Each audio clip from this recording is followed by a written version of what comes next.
Imagina cuán sorprendidos estarían los sugieres de tu iglesia si durante la ofrenda realmente les entregaras todo. Aquí está todo el cambio. Gracias, muchas gracias. Y aquí está nuestro sobre del diezmo. ¿Y mi tarjeta de crédito? Mejor llévate la billetera. Espera, déjame darte también las llaves de mi carro. ¿Qué? Quiero darle mi carro a Dios.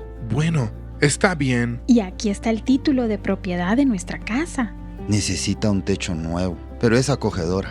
Y aquí está el certificado que gané en el concurso de ortografía de 6º grado. Y este es el trofeo que gané en las ligas infantiles. Pero, ¿qué hago con todas estas cosas? Queremos entregarle todo a Dios. Y este es Johnny. Pero, la guardería está al final del pasillo. No se preocupe, lo cuidaremos, pero queremos entregárselo a Dios. ¿Eso es todo? Sí, bueno, no. Vamos con ustedes. ¿Conmigo? Por supuesto, queremos entregarnos por completo a Dios. Sí, Él es dueño de todo. Muy bien, entonces dejaremos que el tesorero se encargue de organizar todo esto. Estás escuchando Aviva Nuestros Corazones con Nancy DeMoss Wolgemuth, autora del libro En Busca de Dios, en la voz de Patricia de Saladín. Hoy, 10 de junio de 2026.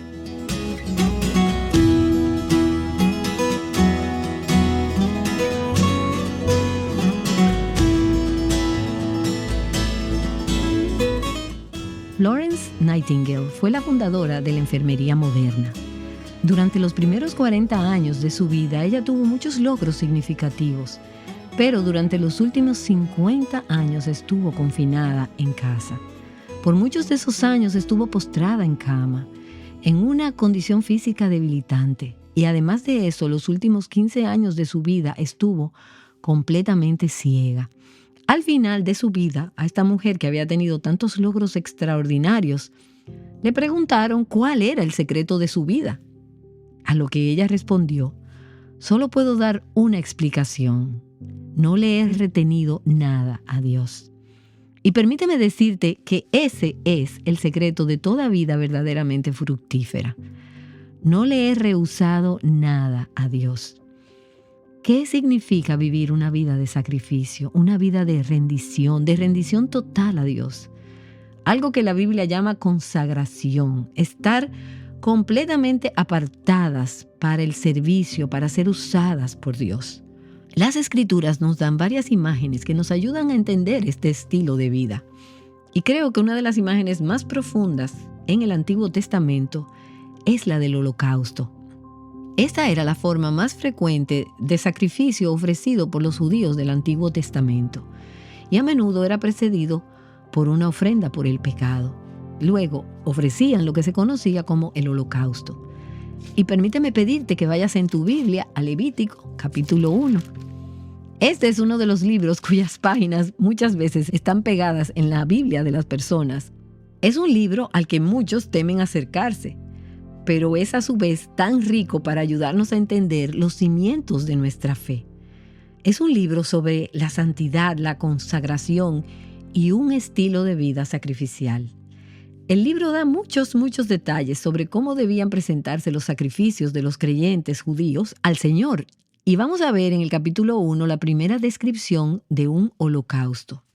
Era uno de los 7 tipos diferentes de ofrendas que los judíos debían presentar. Mira el versículo 3 de Levítico capítulo 1. Si su ofrenda es un holocausto del ganado, ofrecerá un macho sin defecto. Aquí se refiere a un macho. La Escritura habla de machos cabríos, de novillos u otros tipos de animales que podían ofrecer. Y el versículo continúa diciendo: lo ofrecerá a la entrada de la tienda de reunión para que sea aceptado delante del Señor. A diferencia de las ofrendas por el pecado, el holocausto era un acto voluntario de adoración. Era una ofrenda hecha por su propia voluntad, dada desde un corazón que amaba al Señor y que estaba agradecido por su redención. El versículo 4 dice: pondrá, es decir, que el adorador o el creyente pondrá su mano, y esa palabra es colocar su mano. Se refiere a descansar o apoyar la mano. El creyente pondrá su mano sobre la cabeza del holocausto, sobre la cabeza de ese animal, descansando y apoyándose en él. Y le será, es decir, el animal del sacrificio, le será aceptado para expiación suya. Cuando un creyente traía su ofrenda, fuera cual fuera el animal, al altar del sacrificio para ser ofrecida y consumida, estaba identificándose con ese animal que estaba siendo ofrecido, con ese animal que era sacrificado en su lugar.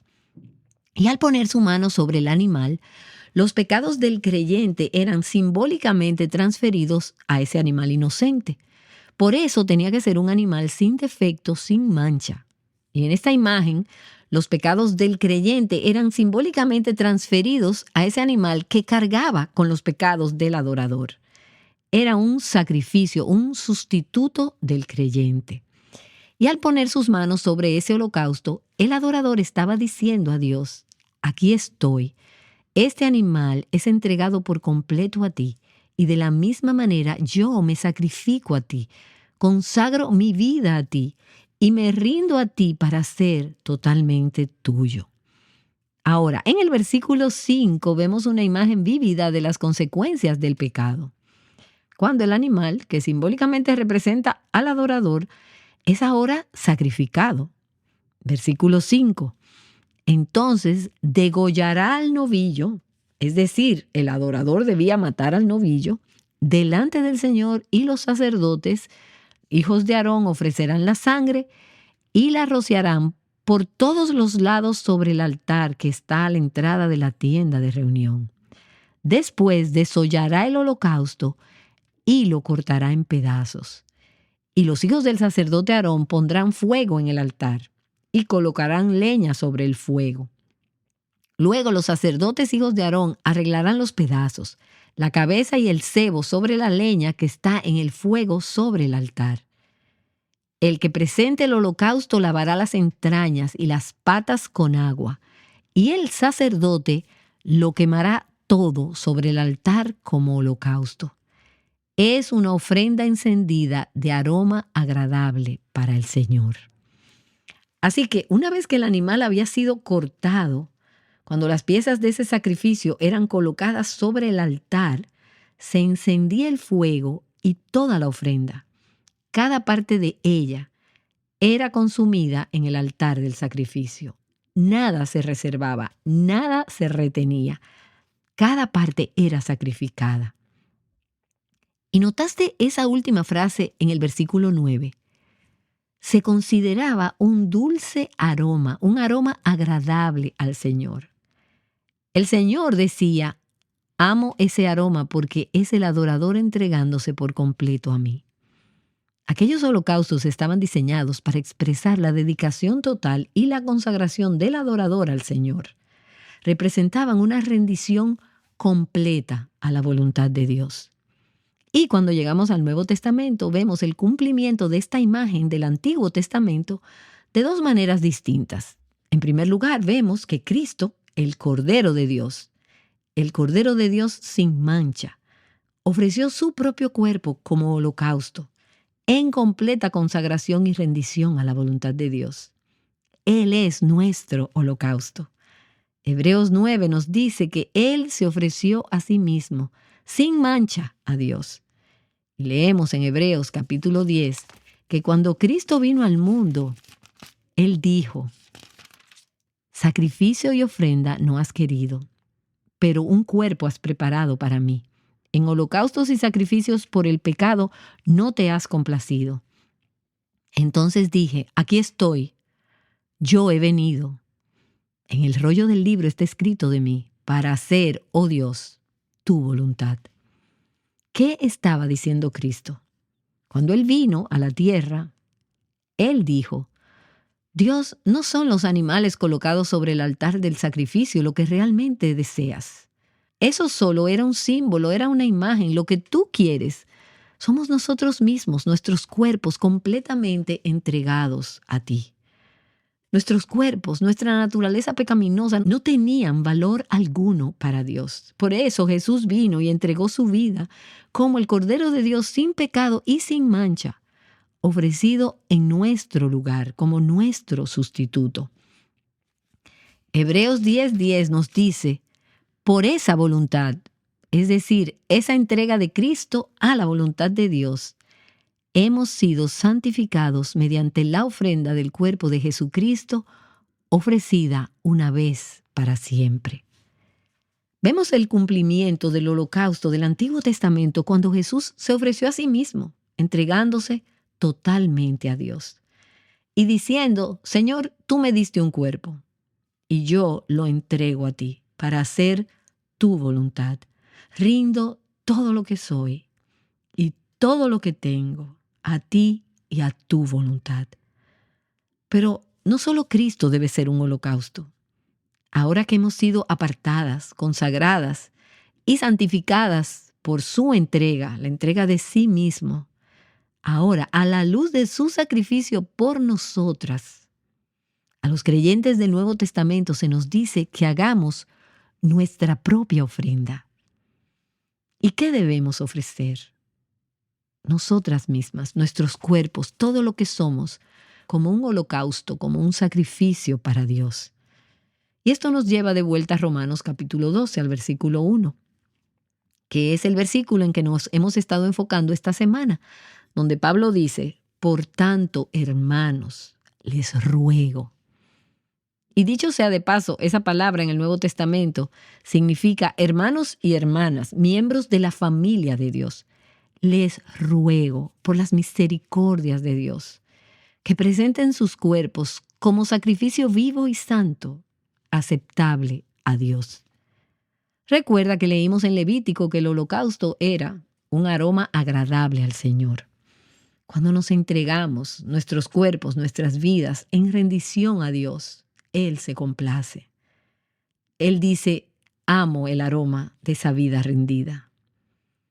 Pablo dice que esto es santo, que esto es agradable a Dios y que esta es nuestra adoración racional, espiritual, lógica, a la luz de todo lo que Dios ha hecho por nosotras. Así que nuestros cuerpos, ofrecidos como sacrificios vivos, representan la totalidad, la suma completa de todo lo que somos, de todo lo que tenemos, de todo lo que hacemos, cada parte de nosotras. Y así como los creyentes del Antiguo Testamento expresaban su consagración ofreciendo sacrificios que eran totalmente consumidos sobre el altar, de la misma manera nosotras, como creyentes del Nuevo Testamento, debemos ofrecernos para ser totalmente consumidas para Dios. A diferencia de los sacrificios del Antiguo Testamento que eran quemados y dejaban de existir, a nosotras se nos dice que presentemos nuestros cuerpos como sacrificios vivos. Esto significa que debemos seguir viviendo en estos cuerpos, reconociendo que no nos pertenecen, sino que les pertenecen a Dios. Han sido consagrados, apartados para Dios, para su uso y sus propósitos. Y ese es el secreto de una vida espiritual verdaderamente fructífera. Como dijo Florence Nightingale, no le he reservado, no le he rehusado nada a Dios. Ninguna parte es retenida, todo es entregado, rendido a Él. Mi tiempo, mi reputación, mi dinero, mis ratos libres, mis deseos, mis relaciones, mi familia, mi trabajo, mis prioridades, todo es entregado a Dios. Muchas de ustedes están familiarizadas con el nombre de D.L. Moody, quien durante los años 1800 fue grandemente usado por Dios como evangelista, predicando el evangelio en 2 continentes. 24 años después de la muerte de Moody, en 1899, su amigo y colega de muchos años, R.A. Torrey, fue invitado a hablar en un servicio conmemorativo sobre por qué Dios usó a D.L. Moody. Y esto fue lo que Torrey dijo. La primera razón por la que Dios usó a D.L. Moody de manera tan poderosa fue porque él fue un hombre completamente rendido. Todo lo que era y todo lo que tenía pertenecía por completo a Dios. Si él pensaba que Dios quería que hiciera algo, lo hacía. Él pertenecía total, absoluta, incondicional y enteramente a Dios. D. L. Moody vivió ese tipo de vida. Y es una vida que está descrita en Romanos capítulo 12, versículo 1, donde el apóstol Pablo dice: por tanto, hermanos, les ruego, por las misericordias de Dios, a la luz de toda la compasión que Dios ha tenido para con ustedes. ¿Qué deben hacer? Ofrecer el sacrificio, ustedes mismas, sus propios cuerpos. Ofrezcan sus cuerpos, presenten sus cuerpos, rindan sus cuerpos. Y esta es una imagen de rendición, de entregarlo todo, con manos abiertas, palmas abiertas, diciéndole: Señor, aquí está mi vida. Presenten sus cuerpos como sacrificio vivo y santo, aceptable a Dios, un aroma agradable a Dios, como aquellos sacrificios del Antiguo Testamento. Y luego Pablo dice que es el culto racional de ustedes. Esto es un tema de adoración. Cuando piensas en adoración, ¿qué viene a tu mente? ¿Cómo adoras a Dios? Tal vez piensas en cantar al Señor, en orar, en ir a la iglesia. Pero permíteme recordarnos que la adoración no es una rutina que cumplimos los domingos por la mañana.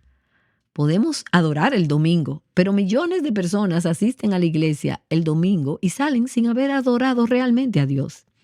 Fíjate que Pablo no dice en Romanos capítulo 12, da unas horas de tu semana, da un poco de tu dinero, inscríbete en un viaje misionero de 10 días. ¿Qué dice? Presenten sus cuerpos, ustedes mismas, la totalidad de lo que son. No solo unos cuantos dólares, no solo unas cuantas horas, no solo una parte de tu vida. Entrégate, ríndete a Dios como sacrificio vivo. Adoración es la entrega total de nosotras mismas a Dios. Y sé que en muchas iglesias se recogen ofrendas en cestas o en algunos envases. Pero déjame decirte que no existe un contenedor físico lo suficientemente grande para recibir la ofrenda que Dios realmente requiere. ¿Y cuál es esa ofrenda? Él te quiere a ti. Pienso en ese pasaje de 2 Corintios, en el capítulo 8, donde Pablo habla de las iglesias de Macedonia y de cómo ellos dieron, aún en su profunda pobreza, para suplir las necesidades de otros creyentes. Dice en 2 Corintios, capítulo 8, versículo 5, primeramente se dieron a sí mismos al Señor y luego a nosotros por la voluntad de Dios. Ellos dieron la ofrenda que Dios realmente quería. Ellos se dieron a sí mismos como sacrificio vivo. Es muchísimo más fácil darle a Dios nuestras cosas, darle las sobras, lo que nos queda, solo algunas partes de nuestra vida. Pero déjame decirte que cuando Dios te tiene a ti, Él recibe todo lo demás. Por ejemplo, en el tema de las ofrendas, y escucha, si en nuestras iglesias nos consagráramos a Dios, el dar, el ofrendar, no sería un problema. Todas las necesidades dentro del cuerpo de Cristo estarían suplidas. Los pobres serían atendidos, las necesidades de la iglesia estarían cubiertas y la obra del ministerio y del reino de Dios sería sostenida. Romanos 12:1, el versículo que hemos estado estudiando, sugiere que hay tanto una consagración inicial, una rendición a Dios, como un aspecto continuo de consagración y de entrega. Y vamos a ver ambas en los próximos episodios. Necesitamos entender que esta rendición se hace una vez y para siempre. Y luego hay también un sacrificio diario, repetido de nuestras vidas a Dios. Cuando el apóstol Pablo habla de ofrecer o presentar nuestros cuerpos, está hablando de un sacrificio completo, total, de nosotras mismas a Dios. Pero cuando él habla de un sacrificio vivo, está describiendo el vivir esa consagración día a día, momento a momento. Y ese doble aspecto de la rendición, el punto inicial de entregarlo todo a Dios, seguido por un proceso continuo que dura toda la vida, creo que puede verse claramente en el matrimonio. Cuando tú y tu esposo se pusieron de pie ante un ministro para unir sus vidas, afirmaron sus votos diciendo, sí acepto. En ese momento estaban presentando sus vidas el uno al otro y estaban entregando sus cuerpos el uno al otro. Estaban haciendo una rendición completa de sí mismo al otro. Y el intercambio de votos en el altar fue solo el punto de partida. Hasta que dijeron, sí acepto, no tenían una base legal o espiritual para desarrollar una relación íntima, fructífera y continua. Así que el matrimonio comenzó en el punto en el que ustedes dijeron, sí acepto. De la misma manera, en nuestra relación con Cristo hay un punto de partida. Un momento en el que, atraídas por su espíritu, le respondemos diciendo, sí acepto, me entrego a ti, soy tuya. En ese instante entramos en una relación eterna, un pacto con Dios. Desde ese momento somos una nueva persona. Estamos bajo un nuevo dueño. Quedamos unidas a Cristo para siempre, eternamente. Y la realidad es que si eres hija de Dios, tu vida ya no te pertenece. Perteneces a aquel que te creó y te redimió con la sangre de su Hijo. Puede que en el momento de tu conversión, el momento en que naciste de nuevo, no hayas comprendido todo lo que implicaba esa rendición. Pero el hecho es que si eres hija de Dios, hiciste esa rendición a Jesús como Señor. Y pienso en mi propia vida. Yo fui salva a los 4 años. Ese es el primer recuerdo consciente que tengo. Y no conocía términos teológicos profundos. No hice una oración elocuente. No tenía un gran entendimiento bíblico. Solo sabía que yo era una pecadora y que necesitaba un Salvador. Y que Él había atraído mi corazón hacia Él. Y en mi manera, como una niña de 4 años, le dije, sí, acepto. Durante los siguientes años, cuando tenía 7 u 8 años, hubo una comprensión creciente en mi mente y en mi corazón de niña de lo que eso significaba. Para cuando estaba ya en los primeros años de la escuela, yo sabía que mi vida le pertenecía a Dios. La consagración que había ocurrido en mi conversión floreció, se volvió más real, más comprensible para mí. Y he seguido creciendo en mi entendimiento de todo esto. Pero hubo en esos primeros años de mi niñez una rendición incondicional y de por vida a Jesús como Señor. Y esa decisión ha sido un fundamento enorme para toda mi vida, porque el asunto quedó resuelto. Jesús es el Señor. Y no es que nunca haya retrocedido en esa decisión o que nunca lo haya intentado, pero Dios me mantiene a soga corta bajo su control. Él sabe que mi corazón desea vivir una vida consagrada y rendida, y así debería ser para cada una de nosotras. R.A. Torrey dijo que la primera razón por la que Dios usó a D.L. Moody de manera tan poderosa fue porque él era un hombre completamente rendido. ¿Podría decirse eso de ti? Eso no debería describir solo a grandes evangelistas, debería describir a cada hija de Dios.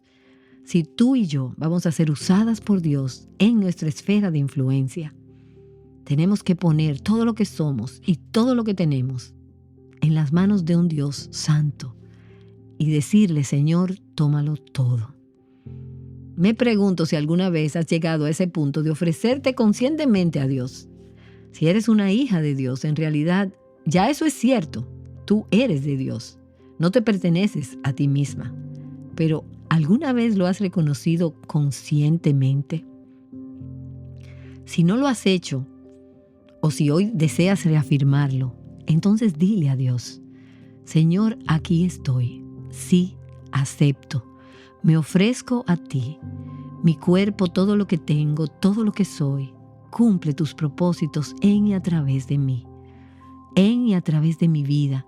Sea lo que sea que eso implique. Oro en el nombre de Jesús. Amén. Nancy DeMoss Wolgemuth te ha estado ayudando a pensar bíblicamente sobre el tema de la rendición. Este es un concepto que nos afecta a todas. No importa la etapa de vida o temporada de la vida en la que te encuentres. Dios te llama a decir, sí Señor, y a abrazar su plan. En Aviva Nuestros Corazones queremos mostrar a las mujeres cómo rendir sus planes y esperanzas al Señor. Nancy se alegró al recibir un correo de una oyente llamada Mandy, quien está aprendiendo a rendirse a la voluntad de Dios y a abrazar la soltería para su gloria. Ella escribió y nos dijo: recibo tanta bendición y tanto ánimo escuchando Aviva Nuestros Corazones. Como una mujer de 36 años que nunca se ha casado, encontré fortaleza y dirección para mi vida. Antes me preguntaba cuál era el propósito de mi soltería. Hermana, Dios las está usando para mostrar a mujeres de todos los ámbitos de la vida su verdadero propósito, cómo cumplirlo y darles ánimo para seguir adelante. Estoy tan agradecida por la forma en que Dios está usando Aviva Nuestros Corazones para animar a mujeres como Mindy semana tras semana. Y todo esto es posible gracias a oyentes como tú. Aviva Nuestros Corazones es un ministerio sostenido por su audiencia. Eso significa que tus oraciones y tu apoyo financiero son los que nos permiten seguir en el aire. ¿Considerarías enviar una ofrenda especial hoy? Tu apoyo en este tiempo nos ayudará a guiar a más mujeres al gozo de rendirse plenamente a Cristo como Señor. Para hacer tu donación, visita avivanuestroscorazones.com/donar. Y de antemano quiero decirte muchas gracias. Durante este mes de junio, en celebración del Día del Padre en la mayoría de los países latinoamericanos, tenemos un recurso disponible para ti al hacer una donación. El recurso es el libro Mi hija me llama papi, escrito por Robert Wogemuth. Este libro anima a los padres a dejar atrás sus temores mientras aprenden a guiar, amar y atesorar el corazón de sus hijas. A lo largo de sus páginas se presentan 7 elementos fundamentales para la crianza: proteger a tu hija, enseñar el arte de la conversación, expresar afecto, disciplinar adecuadamente, crear risas, inculcar fe en Dios y demostrar una conducta apropiada. Si conoces a algún papá que podría ser bendecido por este libro, te invitamos a visitar avivanuestroscorazones.com y adquirirlo hoy mismo. Nuevamente te damos gracias por tu donación. Tu generosidad nos permite seguir produciendo recursos que guían a las mujeres hacia la libertad, plenitud y abundancia que solo se encuentra en Cristo. Uno de los retos de rendirse al Señor es que Él te pide 25 centavos a la vez. Nancy explicará qué quiere decir con esta frase el día de mañana. Así que no te pierdas el próximo episodio de Aviva Nuestros Corazones. ¡Te esperamos! Llamándote a libertad, plenitud y abundancia en Cristo, Aviva Nuestros Corazones es un ministerio de alcance de Revival Hearts.